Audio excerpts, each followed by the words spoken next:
Gel.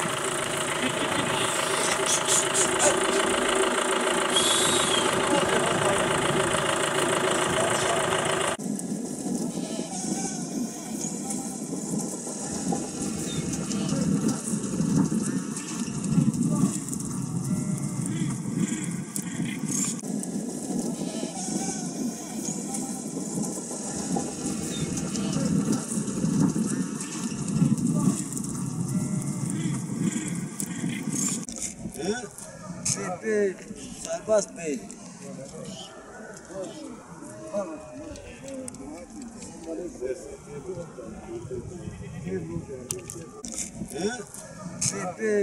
Serbest Bey.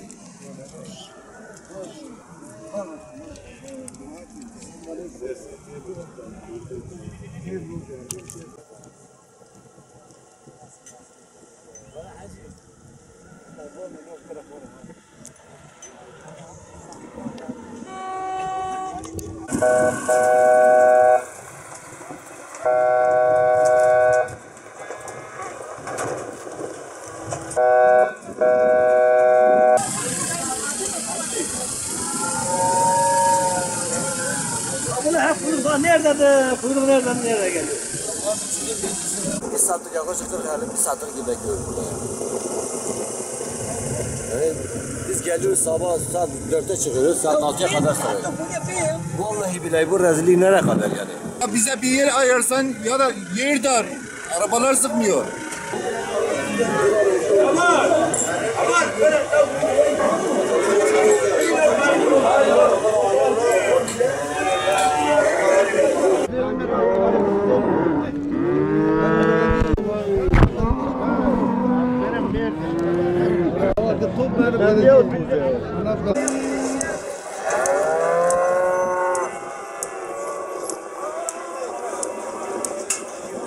Şu dumanı iyice bir çek ya. Belediye başkanı görsün.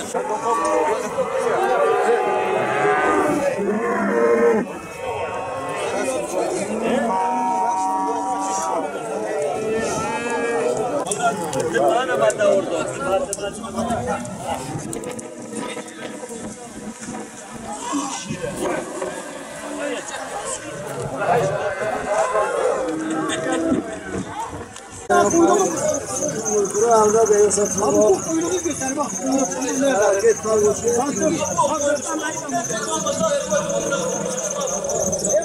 Bizim belediye başkanı da belediye başkanı olmadan bize bir söz verdi.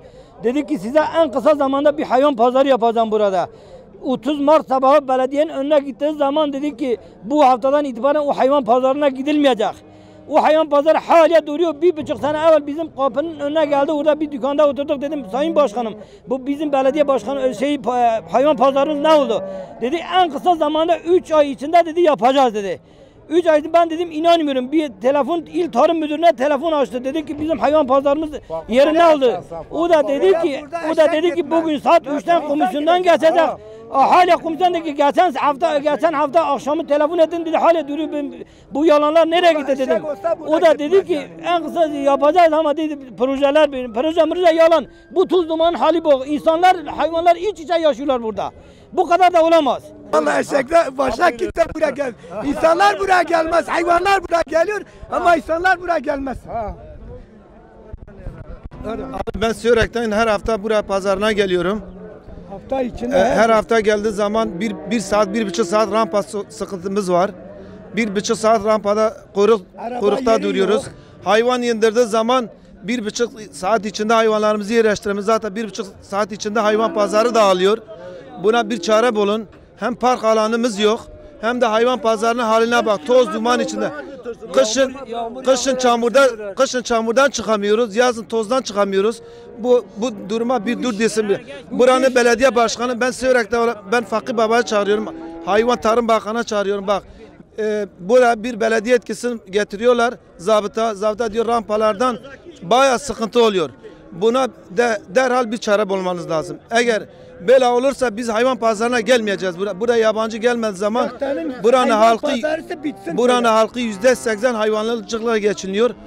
Böyle olduğu zaman, yabancı gelmediği zaman bunlar bayağı sıkıntı çeker. Böyle olduğu zaman her hafta da çok ucuz olmuş.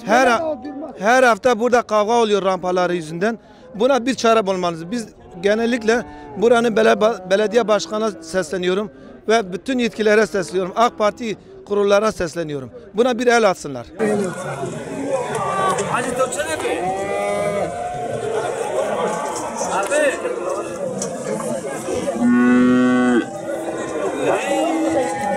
طلب ما ورا سقنتی می رامپایا تو سوار ور پرا گراس که و مازاته چکن دورگو کن لسیراگ تینا ور لورف تینا لدیور بکر تینا لماروش تینا هفته روکا قربالغی ما پرا yalnız şunu metanga sıkıntı para.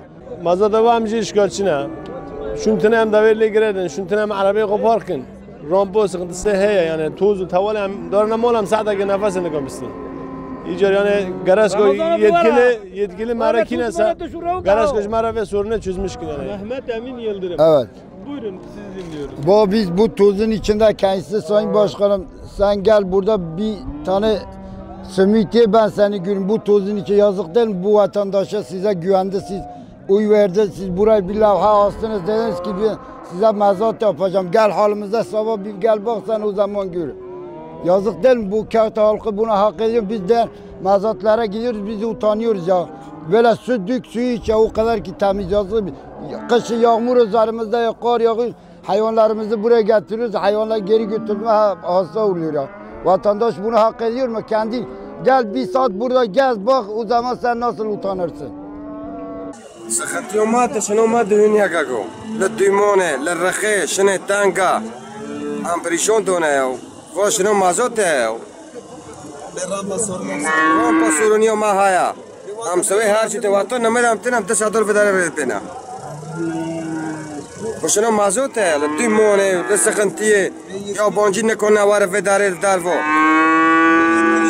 يتكلي كيا صبر جوري وارا في دار ولا ما بينا Her şey toz duman görüyorsunuz zaten. Araba zaten sabah geldim bir saat sırada bekledim. Kazandığımız bir şey yok zaten 50 milyon mazota yak. İn çık. Buraya gelene kadar görüyorsunuz zaten toz dumanı. Çay ocağını dersen zaten görüyorsun hali. Çay ocağıyla lavabolar affedersin yan yana. Yani bu kağıta gibi asil bir millete böyle yapılmaması lazım. Zamanında mesela şuraya levha asmıştı diyor ben gelirsem diyor ki ben size şey yapacağım işte güzel bir mezat yapacağım. Yanında bir mezbane yapacağım. Yaptığı şeyi de görüyorsunuz zaten. Devri bitti zaten 4 yıl oldu. Bir şey yaptığı yoksa tuz duman da görüyorsunuz zaten. Başka da ne diyor? Kağıtta gibi mesela böyle bir iyi insanlara yapılmaması lazım yani.